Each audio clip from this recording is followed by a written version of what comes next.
하박국서입니다. 하박국서 3장 16절부터 19절까지 말씀. 하박국서 3장 16절에서 19절 말씀. 구약성경 1304쪽에 기록되어 있습니다.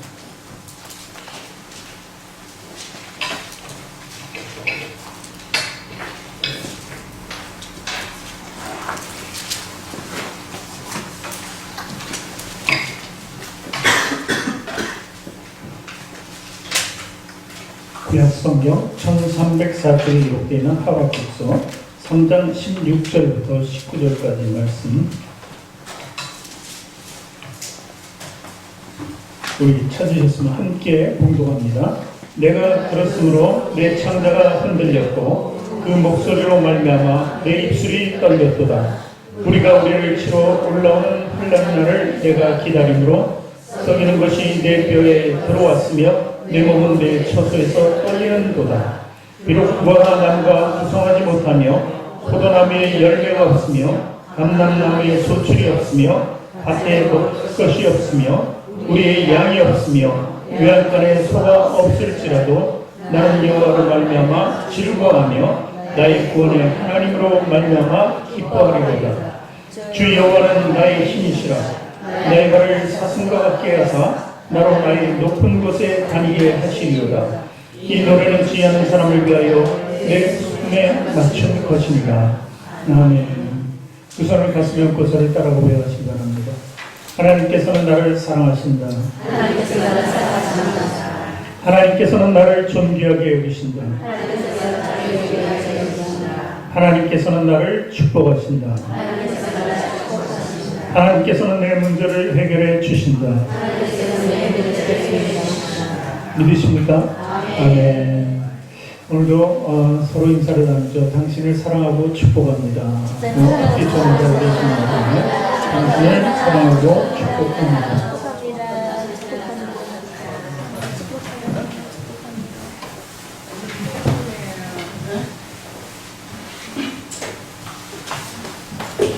우리가 언제부터 이렇게 서로를 사랑하고 축복해 줬을까요? 이렇게 모여서 서로에게 사랑을 나눠주고 그리고 축복받기를 기원하고 하는 것, 이 안에 모두 하나님이 계시기 때문에 그렇습니다. 또 우리는 하나님을 믿는 백성이기 때문에 이렇게 사랑하고 축복해 줄 수 있는 것이죠. 하나님의 소원, 하나님의 목적이 있고 우리에게도 인생을 살아가는 목적이 있습니다. 지난번 설교 때도 얘기했지만 하나님의 소원과 목적은 바로 우리를 죄에 빠져 있는 우리를 구원하시고 하나님을 찬미하고 그리고 하나님의 영광 되게 하기 위해서입니다. 그리고 또한 우리의 목적은 이를 위해서 하나님께 나아가는 것입니다. 그 나아가기 위한 방법은 성경에 기록되어 있지만 내 마음으로 십자가 예수 그리스도를 믿고 그리고 입술로 시인했을 때 우리가 구원자로서 하나님의 목적이 맞고 나의 목적이 맞는, 그래서 하나님께서 우리를 축복해 주시고 우리는 늘 감사함으로 살아가는 것이죠. 이것이 가장 조화로운 인간과, 그러니까 사람과 하나님과의 관계입니다. 여러분, 우리가 감사를 드립니다. 하나님께 항상 감사하죠. 건강 주시니 감사하고, 또한 우리가 정말 이 생활을 하면서도 정말 우리가 용기를 잃지 않고 절망 속에서도 하나님을 볼 수 있으니까 항상 감사하는 것이죠. 근데 감사의 점수를 한번 매긴다면 하나님께서 이렇게 체크를 하신다면 어떻게 체크하실까 한번 생각해 봤습니다. 우리가 항상 건강합니다. 예수 그리스도를 믿고 이렇게 교회 나와서 예배 드리는 것 감사합니다. 그리고 감사하고 하나님을 찬양했습니다. 그때 하나님께서 점수를 90점쯤 주었습니다. 왜 100점을 주시지 않을까요? 100점 줬으면 참 좋겠는데 매사에 내가 이 범사에 감사함으로 사니까 하나님께서 95점을 주셨습니다. 이제 좀 더 많아졌는데 그래도 왜 100점은 되지 않을까요? 하나님께서 100점을 주시는 그 감사는 바로 우리가 절망했을 때 감사하는 것입니다. 우리가 낙심하고 고통 중에 있을 때 감사하는 겁니다. 가난 중에도 하나님께 물질을 드릴 수 있는 것이 이게 감사의 100점짜리 감사라는 것입니다.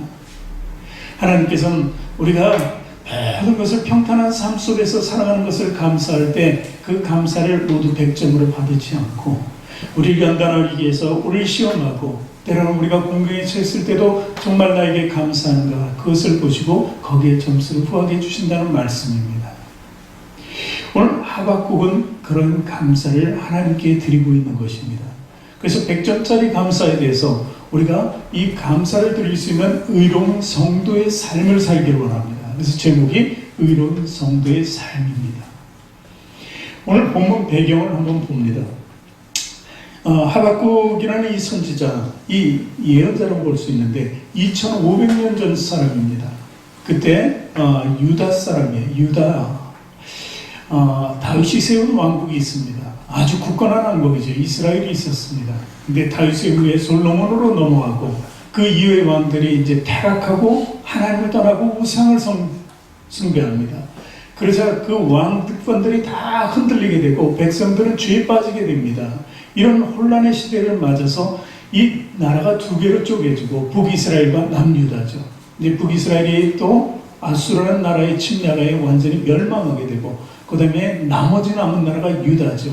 이 유다의 전통, 그 다윗의 아주 굳건한 왕국이었던 유다, 그 유다였기 때문에 사람들이 이스라엘 사람 뭐라고 불러요? 유대인이라고 부릅니다. 유다 사람, 유다 나라 사람. 우리가 한국 사람일 때 한국인, 미국 사람은 미국인이라고 부르듯이 유다 사람, 이스라엘 백성들을 유대인이라고 이렇게 부르는 거죠. 지금도 이스라엘 백성 사람들을 우리 뭐라고 해요? 유대인들이라고 그래요. 유대인들. 근데 이 당시에 유다라는 나라, 이스라엘의 나라죠. 그 나라가 굉장히 어려움에 처해져 있었습니다. 왜냐하면 하나님을 떠났기 때문에 점점 나라가 쇠해지는 겁니다. 연약해집니다. 그래서 외세 침략에 이제 구피문을 할 수밖에 없어요. 왼쪽에는 애국이 있습니다. 좀 아래쪽이죠. 아주 부강한 국가였습니다. 그리고 오른쪽에는 바벨론이라는 그 나라가 형성되어서 바벨론은 애국보다도 더 강한 힘을 가지고 있습니다. 그러니까 그 사이에 이 유다라는 이스라엘이 끼어 있었던 것입니다. 그러니까 힘으로는 굉장히 쇠약했기 때문에 어느 나라든 붙들고 좀 살기를 원했어요. 그러니까 어떻게 보면 애국을 잡으면은 저 바벨론에게서 좀 우리가 저들에게 좀 안정된 삶을 살 수 있지 않을까. 또 바벨론에 의지하면 바벨론이 우리를 보호해주고 애국을 좀 막아주지 않을까. 이런 세태 속에 있었죠. 그러니까 북론도 사실 약간 분열되어 있었다고 볼 수 있는 것이죠. 마치 지금 우리나라와 흡사합니다. 우리나라가 지금 북한에 미사일 때문에 사드를 배치하고 있죠. 그 사드라는 것이 또 중국에 영향을 끼치니까 중국에서 우리나라에 대해서 굉장히 불평을 넣습니다. 그게 바로 지금 세태입니다. 불매운동을 시작하고 여행객들을 차단하고 이렇게 해서 우리나라를 위협을 하고 있습니다. 미국과 중국 사이에 끼어 있는 것이죠. 저 북한 때문에 어쩔 수 없는 그 상황이 되는 거예요. 그런 삶 속에 있는 우리 현실 역시 마찬가지입니다. 이것이 이스라엘 유대의 문제가 아니고 오늘 말씀에 그리고 우리나라의 문제가 아니라 우리 가정과 우리 삶의 문제가 되기도 합니다. 이것이 어떻게 보면 인간의 모든 삶이라고 볼 수 있는 것이죠. 어쨌든 오늘 그 결과로 유대가 이렇게 연약해진 결과로 마침내 애굽의 편을 들다가 이제 바벨론의 침략을 받게 됩니다. 바벨론이 놔두지 않는 거죠. 바벨론이 애굽을 물리쳐버립니다. 애굽보다 더 강성한 국가예요. 그러니까 애굽을 의지하려고 시도했던 이 유다의 그냥 가만 놔두고 징계를 하는 것이죠. 그래서 첫 번째 침략 때는 그 왕이 여호야김이라는 왕이 있는데 그 왕과 우리 다니엘서가 있잖아요. 다니엘이 포로로 잡아가요. 괜찮은 사람들을 포로로 잡아가죠. 그리고 또 두 번째 침략합니다. 또 여호야긴이라는 왕이 있었고 선지자들까지도 다 포로로 잡아가게 됩니다. 그리고 세 번째는 완전히 멸망으로 치닫게 되는데 마지막 왕 시드기야가 있습니다. 시드기야의 아들들을 다 그 왕 앞에서 죽여버리고 그리고 두 눈을 뽑아버립니다.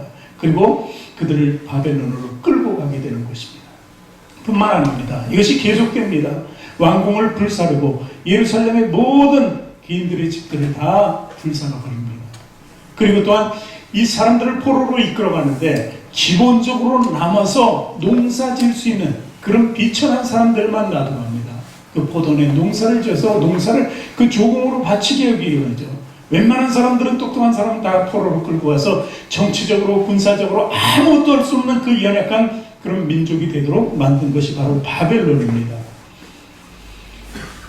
이런 상태에 있는 이스라엘을 생각합니다. 이 하박국이 생각하니까 너무도 비참한 거예요. 그 현실이 비참합니다. 미래도 아주 불투명한 그런 삶 속에 있는 이스라엘을 봅니다. 선지자는 나라를 위해서 기도하는 자입니다. 그러니 그 슬픔 이루 말할 수가 없었던 것입니다. 그래서 하박국서 3장 16절에 뭐라고 기록해요? 자신을 표현합니다. 나라, 민족, 모든 것을 표현하는데 같이 읽습니다. 내가 들었으므로 내 창자가 흔들렸고 그 목소리로 말미암아 내 입술이 떨렸도다. 우리가 우리를 치러 올라오는 한날을 내가 기다림으로 썩이는 것이 내 뼈에 들어왔으며 내 몸은 내 처소에서 떨리는도다. 하박국이 이런 모든 것을 볼 수 있었습니다. 그 현실의 삶이 바로 바벨론에서 완전히 철저하게 유린당하는 그 모습을 볼 수 있었습니다. 그리고 그 자신을 그렇게 표현하는 것입니다. 이 말씀을 보면 어때요? 내 창자가 흔들렸다고 얘기합니다. 창자는 우리 속의 내부 기관 아닙니까? 내 입술이 떨렸더라. 입술은 우리를 대변하는 말입니다. 마음속에서 나오는 말이에요. 그리고 상체를 의미합니다. 내 뼈는 뭐예요? 내 굳은 그 내 중심적인 모든 것을 세우는 것을 얘기합니다. 그리고 또한 마지막에 나오는 그리고 나를 치러 오는 내 처소에서 내 뼈, 이런 모든 것이 다 나의 상실감을 의미하는 것입니다. 내 모든 삶이 영과 육에서 자기 붕괴와 자기 절망과 자기 암흑, 자기 상실로 이루어지는 그런 삶을 이야기하는 것입니다. 그런 삶, 왜 이런 삶이 생겼을까? 그 이유에 대해서 하박국은 또 얘기합니다. 하박국서 1장 2절을 보니까 이렇게 기록합니다. 여호와여, 내가 부르짖어도 주께서 듣지 아니하시니 어느 때까지리까? 내가 강포로 말미암아 외쳐도 주께서 구원하지 아니하시나이다. 질문을 던지고 있습니다. 하나님, 내가 이처럼 고난 중에서 고통 속에서 하나님을 부르고 있는데 왜 주께서 듣지 아니하십니까? 이렇게 언제까지 이렇게 듣지 않고 가만히 계실 것이냐고 이렇게 질문하고 있습니다. 아무리 외쳐도 주께서 응답이 없고 우리를 구원해 주시지 않는다. 이 어려움과 고난 속에서 우리를 돌보지 않으시는 하나님을 이야기하는 것입니다. 이것이 하박국의 질문이었습니다. 또 하박국은 또 이렇게 질문합니다. 1장 3절 보니까 어찌하여 내게 죄악을 보게 하시며 폐역의 눈을 보게 하시나이까? 겁탈과 강포가 내 앞에 있고 변론과 분쟁이 일어나 있는 것. 이것이 뭐예요? 바벨론이라는 나라가 죄악된 나라입니다. 이방의 나라예요. 왜 그들을 통해서 우리를 이렇게 고난으로 몰고 가십니까? 하는 것입니다. 그들의 겁탈과 강포가 계속 이루어지고 있는데 왜 이렇게 되느냐는 거예요. 그리고 왜 우리 이스라엘 백성들, 유다 사람들은 변론과 분쟁 속에서 있는 것인가? 이 변론과 분쟁이 무엇입니까? 서로 당파를 나눠서 싸우는 거죠. 서로 자기 말이 옳다고 하는 거죠. 이것이 바로 오늘날 촛불과 태극기를 비유한다면 어느 쪽이든 좋은 편은 있겠지만 어쨌든 이런 관계가 아닐까. 나라가 둘로 이렇게 지금 생각이 다른 사람들이 있으니까 적들은 우리를 지금 핍박하고 우리 안에서는 그나마 그것을 방어할 조차 힘도 없이 서로 다투고 있는 그런 현실을 얘기하고 있는 것입니다. 왜 이렇게 되었을까 하는 탄식을 하는 것이 하박국 선지자입니다. 그리고 4절에 또 보니까 이런 말씀이 기록되어 있어요. 이러므로 율법이 해이하고 정의가 전혀 시행되지 못하오니 이는 악인이 의인을 에워쌌으므로 정의가 굳게 행하여 지민이이다. 어떻게 돼요? 악인이 의인을 에워싸고 정의가 실현되지 않는다는 것입니다. 율법이 소용이 없고 그리고 정의가 소용이 없다는 것입니다. 왜 의로운 사람들, 하나님의 백성들은 이렇게 절망 속에 있고 그를 믿지 않는 사람들은 저렇게 힘이 세가지고 그 죄악을 우리에게 다 해줘도 왜 우리는 당하고만 있어야 되는 거예요? 불의한 자들이 왜 득세하는가에 대해서 자꾸 질문을 하고 있는 것입니다. 그런데 하나님께서는 이사야서 선지자를 통해서 이런 말씀을 주신 적이 있어요. 아수르 사람은 가 있을진저 그는 내 진노의 막대기요 그 손의 몽둥이는 내 분노라. 이렇게 이스라엘 백성의 문제가 뭐였습니까? 유다의 문제가 뭐였어요? 죄였다는 거예요. 하나님을 떠난 것들, 하나님을 떠난 그들을 징계하기 위해서 이 진노의 막대기가 필요했던 것입니다. 이 진노의 막대기는 아수란 사람들에게 주어져서 북이스라엘이 멸망했고 이제 바벨론에게 그 막대기가 옮겨집니다. 그래서 이제 나머지 나라인 유다까지도 멸망하게 되는 그런 절망성과 그 좌절감에 빠지게 되는 것입니다. 하나님은 진노라는 표현을 많이 씁니다. 진노의 막대기, 또 진노의 불이라는 말도 있습니다. 진노의 피라는 말도 있어요. 진노의 연기, 진노의 포도주. 그래서 옳지 않은 자, 하나님을 떠난 자를 반드시 징계하시고 벌하신다는 것을 우리는 알 수 있습니다. 어쨌든 그러나 그들이 진노의 도구로 삼았을 뿐이지 구원의 도구로 삼은 것은 아니라는 것을 우리가 알아야 됩니다. 구원의 도구는 아닌 것입니다. 우리를 그 진노의 도구로 삼아서 우리를 구원하시기 위한 방편이셨지, 그들을 구원하고 이스라엘을 멸하려는 것이 하나님의 뜻이 아니라는 것입니다. 자, 하박국 선지자는 그래, 이러한 시련이 왜 우리에게 다가왔는가, 그리고 계속 주어지는가, 이렇게 질문을 했습니다. 그리고 그는 이제 답을 스스로 내기 시작합니다. 올바른 하나님의 뜻을 보기 원합니다. 그것이 바로 1장에서 자기가 던진 질문, 1장에서 나오는 고난을 2장서부터 해결해 나가기를 원했던 거예요. 그래서 2장 20절에 보니까 해결의 방편으로 한 가지를 제시합니다. 같이 읽습니다. 오직 여호와는 그 성전에 계시니 온 땅은 그 앞에서 잠잠할지니라 하시니라. 하나님 그대로 계시다는 거예요. 하나님은 성전에 계시다는, 떠나는 것은 누굽니까? 이스라엘 백성이 성전을 떠났기 때문에 할 말이 없다는 것입니다. 그러니까 하나님의 그 거룩함 앞에서, 그의 분노와 징계 앞에서 잠잠하라고 이렇게 얘기한 것입니다. 잠잠하라는 것은 무엇입니까? 그 자신을 돌아보라는 것입니다. 여태까지 이런 모든 잘못된 역사가 왜 주어졌는지 그것을 한번 다시 생각할 수 있는 기회가 바로 침묵이요 잠잠이라는 것입니다. 이것이 하박국이 던진 해답입니다. 하박국은 3장 들어와서 또 이렇게 기도합니다. 이제 기도할 수 있게 됩니다. 1절, 2절을 우리 같이 읽습니다. 시기온호서에 맞춘 선지자 하박국의 기도라. 여호와여, 내가 주께 대한 소문을 듣고 놀랐나이다. 여호와여, 주는 주의 일을 이 수년 내에 붕하게 하옵소서. 이 수년 내에 나타내시옵소서. 진노 중에라도 긍휼을 잊지 하옵소서.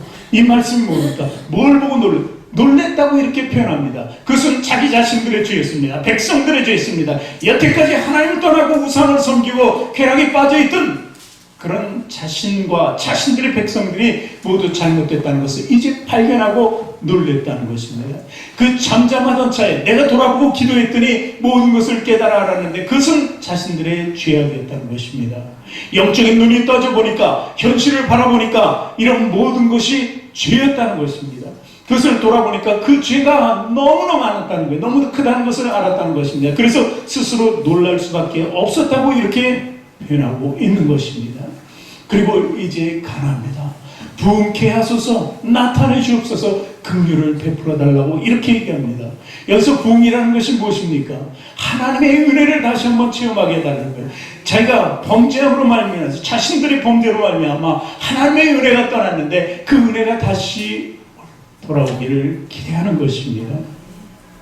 여러분, 여기서 부흥은요, 우리 내적인 삶을 얘기하는 것입니다. 이스라엘 백성들의 내적인 삶이 변화되는 것을 이야기합니다. 부흥이라는 게 사람이 늘어나고, 그리고 또한 그 국력이 커져가지고 다른 나라를 물리치고 올바로 세워지는 나라를 원했던 것이 아닙니다. 그것은 영적인 변화라는 것입니다. 예수님께서도 이 땅에 오셨을 때 로마의 압제에 있던 이스라엘 백성들을 풀어주려고 오신 것이 아닙니다. 영적으로 죄에 있었던 그들을 구원해 주시기로 오신 것입니다. 하나님 나라를 이루기 위해서 왔지 이 땅에 나라를 세우러 오신 것이 아니라는 것입니다. 오늘 부흥이 바로 그것입니다. 이 나라는 바로 영적인 우리 마음의 나라입니다. 하나님 나라를 우리 안에 세우기를 위해서 부흥케 해달라고 오늘 가나는 하박국의 목소리를 우리는 들을 수 있었던 것입니다. 이제 또 기도를 통해서 이제 소원을 얘기합니다. 그리고 나서 이제 하박국은 이제 결정적인 그리고 답을 얻게 됩니다. 그것이 바로 오늘 본문의 말씀입니다. 3장 17절 18절 말씀을 같이 읽습니다. 비록 무화과 나무가 무성하지 못하며 포도나무에 열매가 없으며 감람나무에 소출이 없으며 밭에 먹을 것이 없으며 우리의 양이 없으며 외양간에 소가 없을지라도 나는 여호와로 말미암아 즐거워하며 나의 구원의 하나님으로 말미암아 기뻐하리로다. 오늘 김영순 권사님 기도하실 때 분명히 이 말씀을 또 기도하셨어요. 이것이 바로 우리 삶이 되어야 되는 거예요.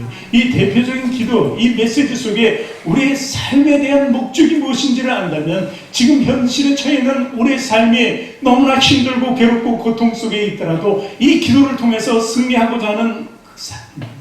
이것이 진정한 기도가 된다는 것입니다.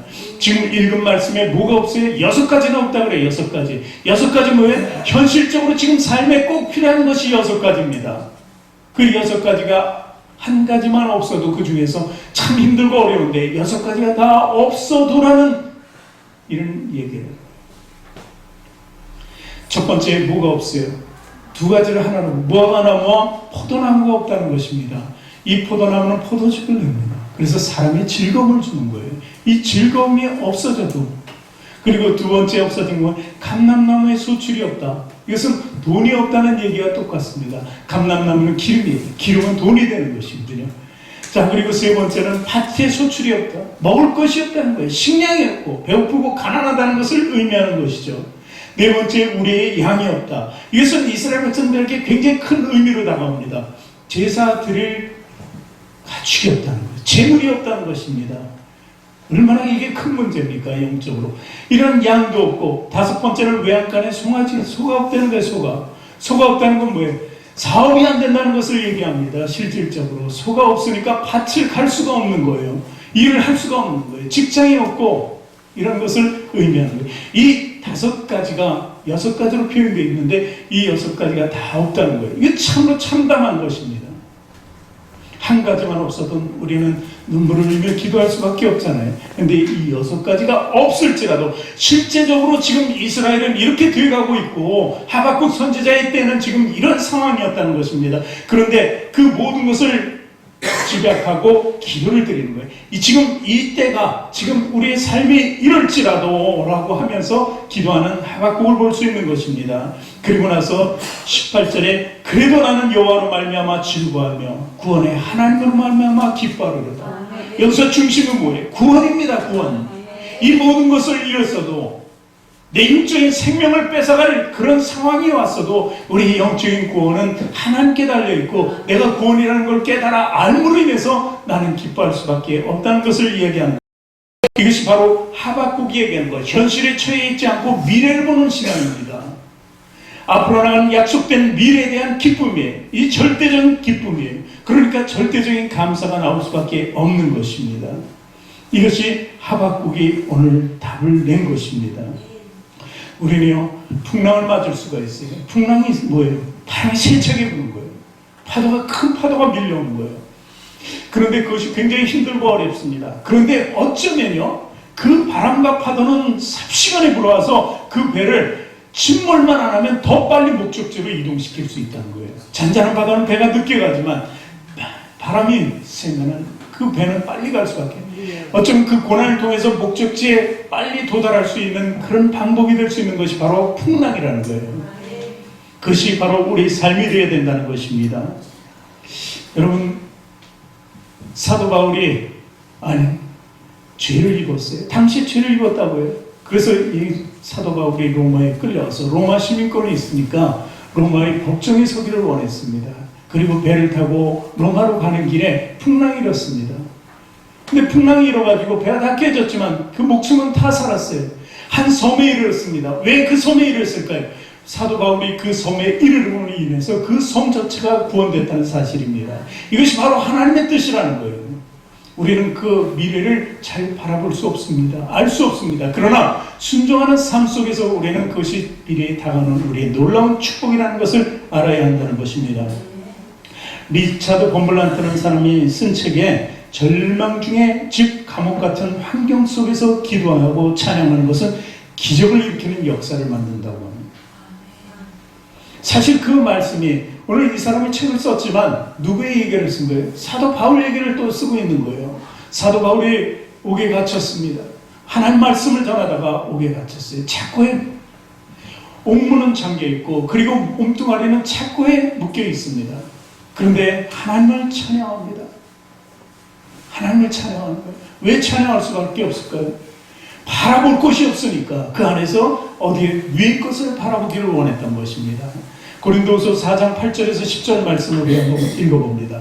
우리가 사방으로 우겨쌈을 당하여도 쌓이지 아니하며 답답한 일을 당하여도 낙심하지 아니하며 박해를 받아도 버림받지 아니하며 거꾸로 됨을 당하여도 망하지 아니하고 우리가 항상 예수의 죽음을 몸에 짊어지면 예수의 생명이 또한 우리 몸에 나타나게 하려 합니다.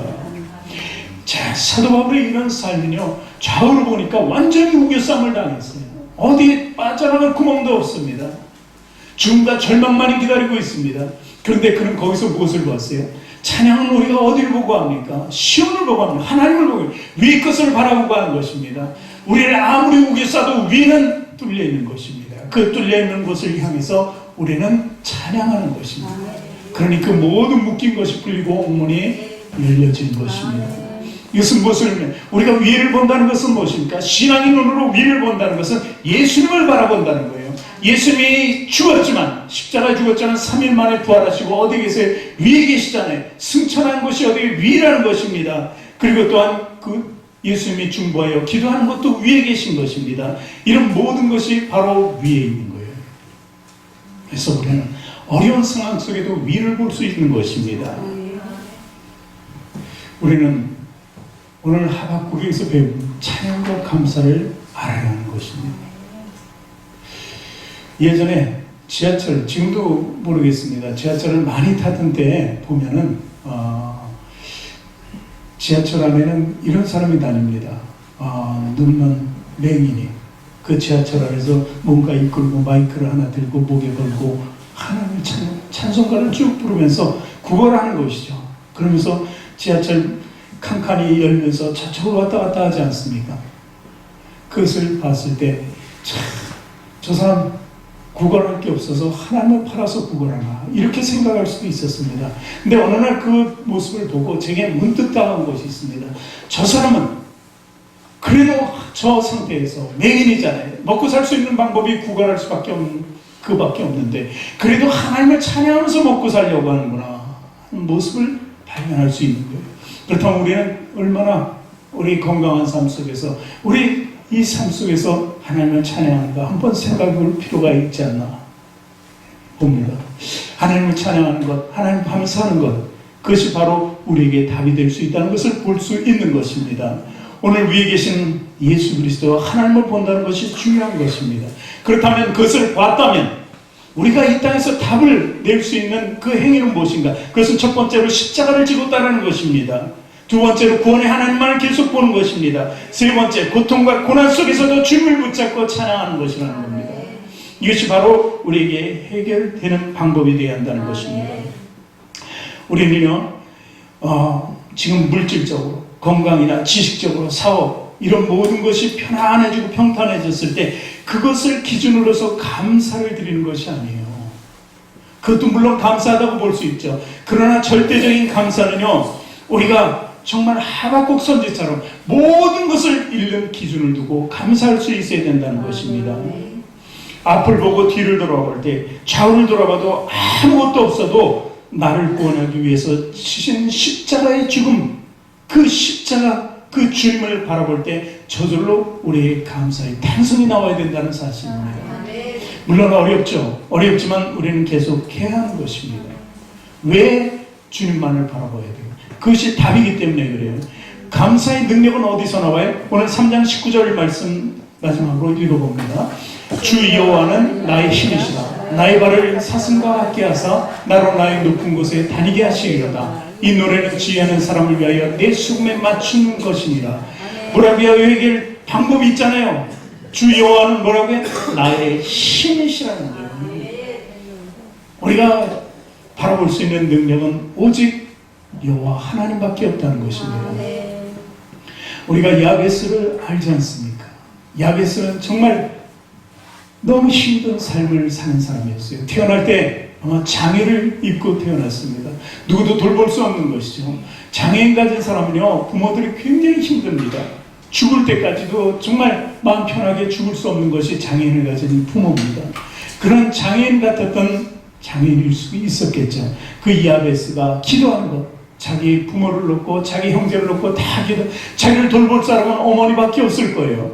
유복자로 태어났으니까 아버지도 없었고, 그러한 삶 속에서 그는 여호와의 능력밖에 바라볼 수 없었습니다. 그가 여호와께 기도하니까 간절하게 기도하고 붙잡고 기도하니까 나중에 하나님께서 그 능력을 베풀어 주셔서 그의 소원을, 기도를 다 들어줬다는 내용이 아닙니까? 이런 삶이 바로 우리 비천에 처해졌을 때 나타나는 여호와의 능력입니다. 그리고 우리는 분명히 그것을 통해서 감사하는 걸 더 알 수 있게 되는 것입니다. 그래서 예수님께서 산상수훈에 이런 말씀하시죠. 애통하는 자는 복이 있나니 그들이 위로를 받을 것이며, 마태복음 5장 4절이죠. 5장 6절에 뭐예요? 의에 줄이고 목마른 자는 복이 있나니 그들이 배부를 것이요. 그리고 5장 10절에 뭐예요? 의를 위하여 핍박을 받는 자는 복이 있나니 천국에 그들일 것입니다.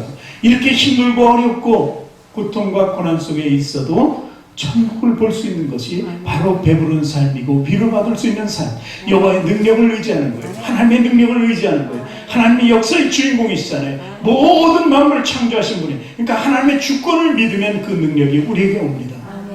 그리고 우리는 응답하는 게 있습니다. 자족의 삶이죠. 사도 바울이 얘기하죠. 우리는 있는 그대로의 삶에 만족할 수 있어야 되는 거예요. 그게 감사하는 마음이고 하나님을 움직일 수 있는 원동력이 된다는 것입니다.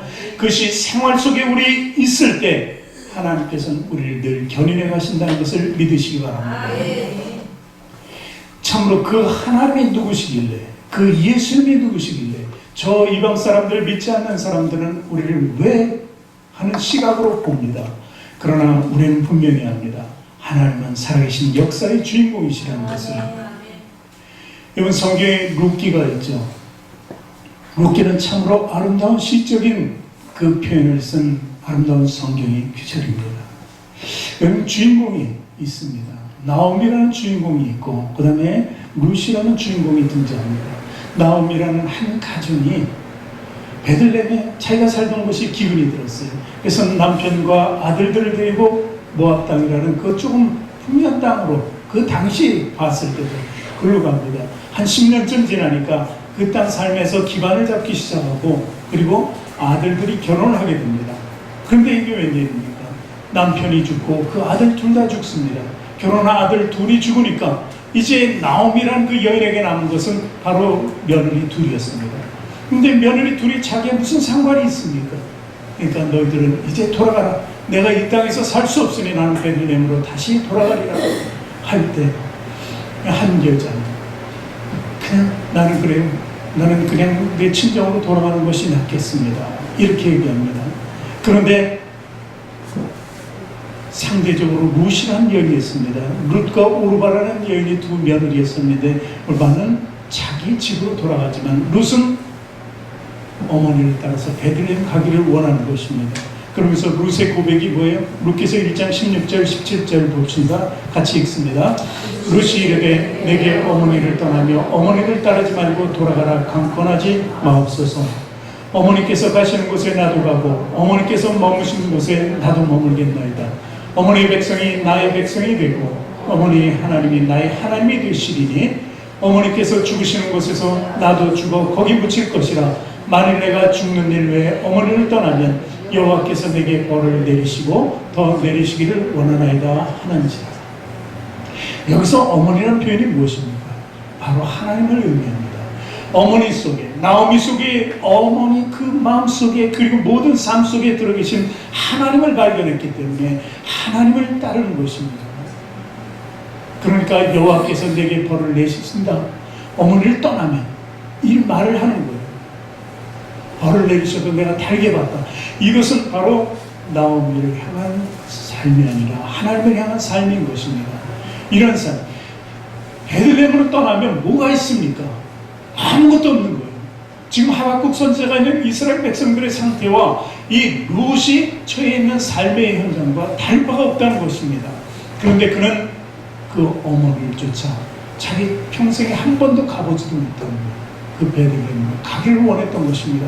과부인 어머니와 함께 과부로 인생을 마치기를 원했던 것입니다.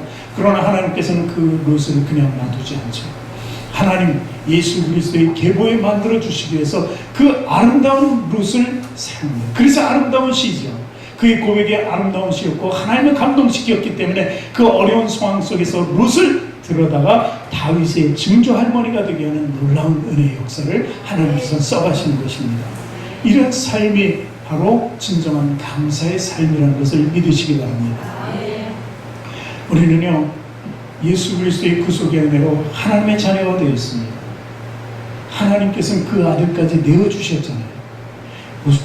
내어주셨다는 것은 버림받았다는 것과 그렇게 다르지 않습니다. 그런데 예수님께서는 버림받아서 이 땅에 오셨어요. 뭐 다 가진 것도 없었습니다.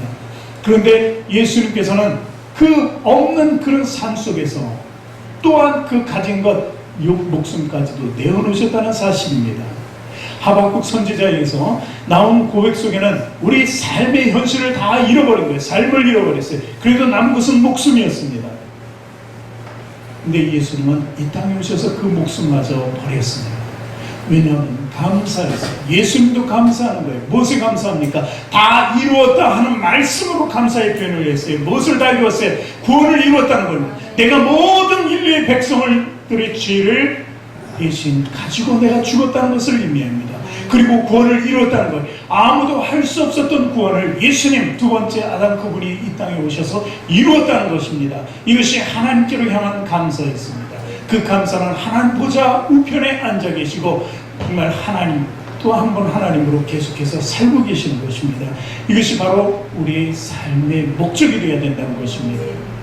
하나님은 내어주신 바 되었기 때문에, 그렇게까지 우리를 사랑하셨기 때문에 우리를 그냥 놔두지 않아요. 아무리 어려운 고통과 고난이 있어도 하나님의 손은 계속 우리에게 잡혀 있다는 사실을 믿으시기 바랍니다. 로마서 8장 32절에서부터 우리 쭉 한번 읽어봅니다. 자기 아들을 아끼지, 로마서 8장 32절 제가 읽습니다. 자기 아들을 아끼지 아니하시고 우리 모든 사람을 위하여 내주시니가 어찌 그 아들과 함께 모든 것을 우리에게 주시지 아니하겠느냐. 사도 바울의 고백이 있습니다. 로마서 8장 35절에 우리가 잘 아는 말씀, 누가 우리를 그리스도의 사랑에서 끊으려 환난이나 공고나 박해나 기근이나 적신이나 위험이나 칼이랴. 그러면서 로마서 8장 마지막 말씀을 뭐라 그래요? 우리를 우리 주 그리스도 예수 안에 있는 하나님의 사랑에서 그 누구도 끊을 수 없느니라, 이렇게 말합니다. 이것이 오늘 우리에게 주는 믿음의 도전입니다. 하박국이 이렇게 고백할 수 있었던 것은 하나님의 사랑을 끊을 수 없다는 것, 하나님의 구원은 완벽하게 이루어졌다는 것을 고백하는 것입니다. 그래서 감사하고 그래서 기뻐하는 것입니다. 우리 삶에 좀 부족하고 연약한 것이 있더라도 우리는 그것을 감사함으로 바꿀 수 있어야 됩니다. 하나님께서 내게 주신 축복이에요. 이 땅에서는 이렇게 괴롭고 힘들어도 하나님 나라에 우리를 데려갔을 때는 슬픈 것이나 고통이 없고 죽음도 없고 이런 모든 것을 하나님께서 지어주신다고 분명히 말씀하셨습니다. 그 나를 위해서, 그 삶을 위해서, 그 영적인 삶을 위해서 우리가 살아가는 것입니다. 그것이 바로 우리의 목적이 되어야 된다는 것입니다. 여러분, 잃은 것이 많은가요? 아니면 가진 것이 없나요? 이런 삶 속에서 우리는 하나님을 바라보고 하나님께 기도할 수 있어요. 감사함으로 나갈 수 있어야 돼요. 송명이라는 시인이 있잖아요. 송명이라는 시인은 예수 믿는 사람들은 다 어려서 태어날 때 뇌를 잘못 의사가 건드려서 평생 장애로 살 수밖에 없었던 그 연인에게도 감사가 있었습니다. 그것이 바로 송명희 시인의 나라는 거기서 표현이 됩니다. 오늘 이 나라는 찬양을 같이 하기를 원합니다. 우리는 그것보다 더 낫지 않을까 하는 소망의 삶을, 그 감사의 삶을 드리기를 원합니다. 우리 송명희 시인의 찬양 나갈 텐데요. 잠깐 기도하고 찬양합니다. 하나님 감사합니다. 아버지, 오늘도 우리를 사랑하여 주셔서 하나님 전에 이끌은 것은 바로 하나님의 구원의 계획을 이루시는 줄 믿습니다. 오늘 나올 때 우리 마음에 정말 가시가 있고 우리 마음에 정말 슬픔이 있고 그리고 괴로움이 있고 고통이 있을지라도 하나님께서 우리를 오늘 이끄신 목적은 하박국 선지자와 같이 감사함으로 하나님께 나가기 위함인 줄 믿습니다. 우리가 하나님의 끈을 놓지 않도록 하나님 인도하여 주시옵소서. 주님께서 우리 사랑을 끊을 자가 없다고 했습니다. 우리 스스로 우리가 정말 낙심하고 절망해서 우리 스스로 포기하지 않도록 하나님 인도하시고 하나님의 놀라운 큰 사랑을 힘있게 도와주시고 주의 권능 아래 살며 모든 삶을 이겨나갈 수 있도록 인도하시고 늘 더 감사하는 마음으로 주님께 나갈 수 있도록 인도하여 주시옵소서. 감사드리며 예수님 이름으로 기도드리옵나이다. 아멘. 우리 나 가진 재물 없으나 우리 같이 찬양합니다.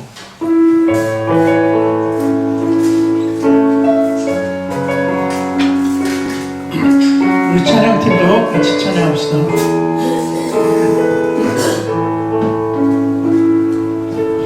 나 가진 재물 없으나 남이 가진 지식 없으나 나에게는 건강이 있지 않으나 나감이 없는 것 있으니 나 가진 재물 없으나 남이 가진 지식 없으나 나에게는 그만 있지 않으나 나감이 없는 것 있으니 나 남이 못 본 것을 받고 나 남이 못 본 것을 보았고 나 남이 듣지 못한 음성 들었고 남이 받지 못한 사랑이었고 남이 모르는 것 깨달았네.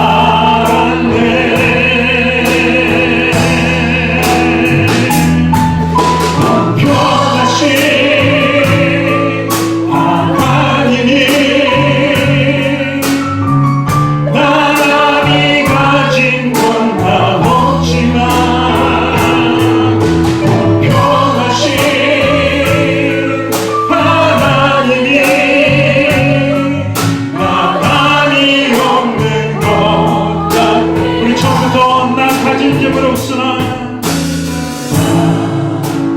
가진 재물 남이 가진 지식 없으나 남이 가진 지식 남에게는 건강 있지 않으나 남에게는 건강 있지 남이 없는 것 있으니 남이 없는 것 남이 못 본 것을 보았고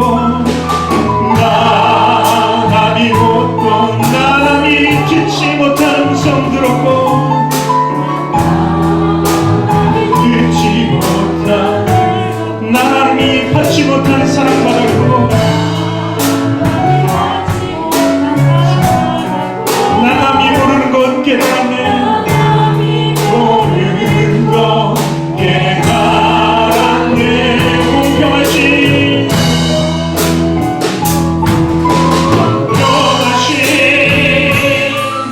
하나님이 나란히 가진 건 나 없지만 공평하신 하나님이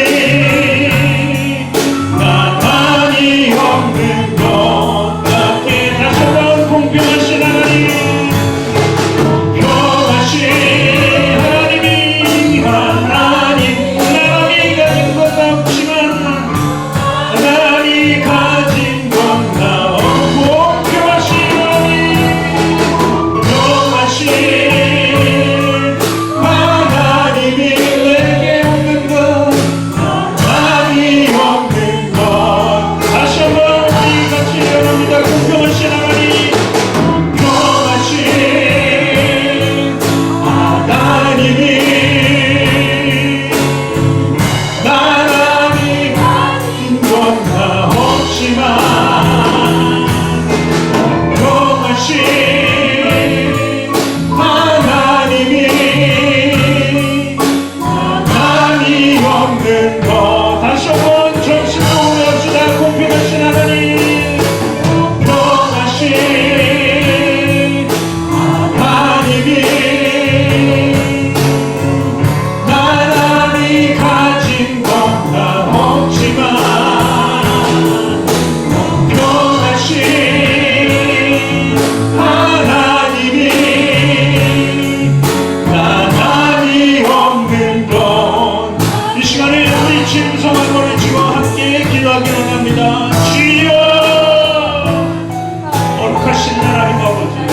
아버지 하나님 우리를 사랑하셨습니다. 하나님 그 사랑하셨기 때문에 우리를 구원해 주셨습니다. 예수 그리스도 당신의 아들을 내어주시고 우리를 삶으로 구원해 주신 줄 믿습니다. 우리는 구원받았습니다. 이 어려운 역경의 삶 속에서도 하나님을 찾아오시는 것은 우리가 구원을 받은 줄 믿습니다. 오늘 귀한 우리 삶 속에 주님이 나타날 수 있도록 인도해 주시면 감사드립니다. 아버지 절망과 낙심 속에서 죽을 수밖에 없고 고통과 고나오니 걱정과 근심 속에서 쓰러질 수밖에 없었던 우리 모습 속에 하나님은 우리에게 소망을 주셨습니다. 그 소망은 반드시 이제 영원의 생명을 갖고 운명을 누리는 그 천국의 삶이었습니다. 우리 구원을 얻은 그 힘에 감사를 드립니다. 하나님 감사합니다. 우리 모든 삶의 근원이 되게 하여 주시옵소서. 그 모든 것을 주신 하나님을 믿습니다. 이 땅의 삶을 원하시는 하나님 아버지, 오늘 우리가 그 순전한 삶으로 돌아가길 원하오니 하나님 우리를 이끌어 주시옵소서. 이제는 정말 하나님 모든 것이 없어서 내 현실의 삶이 무너졌어도 하나님으로 인해 기뻐하는 삶이 되어지게 하여 주시옵소서. 온통 주님의 기쁨으로 가득 차게 하여 주시옵소서. 그래서 참으로 하나님께 합당한 자로 살아가길 원합니다. 합당한 자로 살아가길 원합니다. 아버지 시험을 주하며 아버지 모든 것을 인도하며 살아가길 원합니다. 하나님 도와주시옵소서. 하나님 인도하여 주시옵소서. 아버지 우리에게 소망이 있습니다. 나에게 소망 주시는 모든 것을 인도하여 주님을 붙잡을 수 있었던 그런 삶이 아버지 우리에게 소중하다고 믿습니다. 오늘 이 시간에 감사합니다. 감사함으로 기다려 주시옵소서. 감사함으로 나아가 주시옵소서. 우리들 것은 감사와 찬양 우리에게 받아 주시옵소서. 받아 주시옵소서. 공평하신 하나님이 나란히 가진 것다 없지만 공평하신 하나님이 나란히 없는 것 같게 다시 한번 공평하신 하나님 공평하신 하나님이 나란히 가진 것다 없지만 공평하신 하나님이 나란히 없는 것 같게 하셨네. 거룩하신 하나님 아버지, 오늘도 내게 생명 주심을 감사드립니다.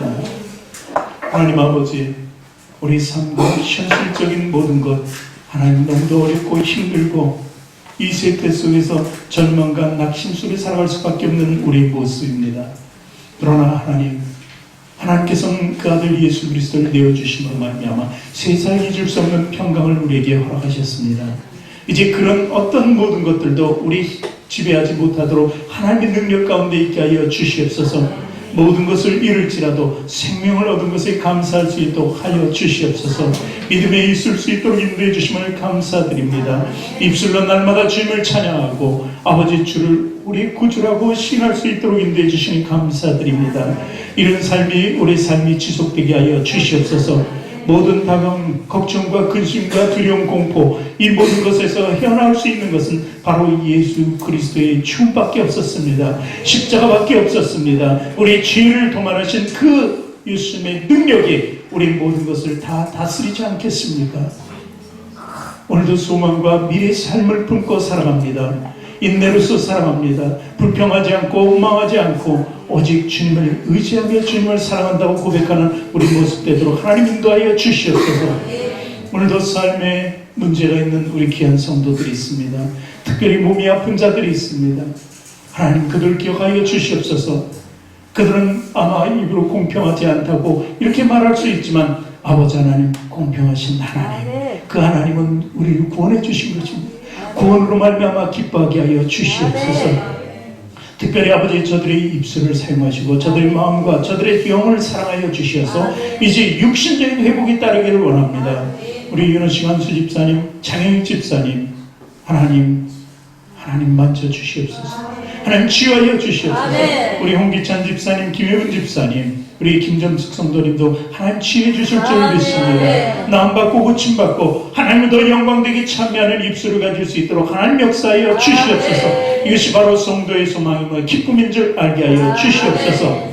도신 하나님 아버지, 우리 김상명 형제도 하나님 기억해 주시길 원합니다. 예수 믿고 육은 죽되 영은 살아갈 수 있도록 하여 주시고 가급적 하나님의 능력이 나타나면 그 생명 연장해 줄 수 있도록 하여 주시고 아버지 하나님 고침받고 나음받도록 하나님 역사하여 주시옵소서. 또한 아버지 하나님, 그 무엇보다도 우리에게 힘들게 다가오는 것은 마음의 상처입니다. 이 마음의 상처 위로받을 곳이 없어서 정말 이것저것 헤매보지만 아버지, 사람을 찾지만 그 사람도 우리를 이해할 수 없고 우리는 더 고통의 나락 속에 빠지기 마련입니다. 이럴 때 하나님의 위로가 있으시면 우리는 나음받을 수 있습니다. 고침받을 수 있습니다. 마음의 상처가 치유됩니다. 이제 사랑의 눈으로 모든 것을 보게 되고 우리는 회복될 수 있습니다. 아버지 하나님, 또한 문제들이 있어서 참으로 신앙생활 어려운 성도들이 있습니다. 그들 한 사람 한 사람 잡아주시옵소서. 문제보다 더 중요한 것은 구원에 있고 아버지, 구원이 그 문제를 해결해주는 답인 것을 알게 하여 주시옵소서. 주님의 전적인 권능을 의지하는 성도가 되게 하여 주셔서 모든 문제마다 해결되는 놀라운 축복의 역사가 있게 하여 주시옵소서. 감사는 축복의 열쇠입니다. 그 축복을 열기 위해서 반드시 입술로 감사를 찬양하는 우리 성도들 모두가 되도록 하나님 인도하여 주시옵소서. 감사드리며 예수님으로 기도합니다. 아멘. 우리 주님께 영광의 박수 올려드립니다. 할렐루야.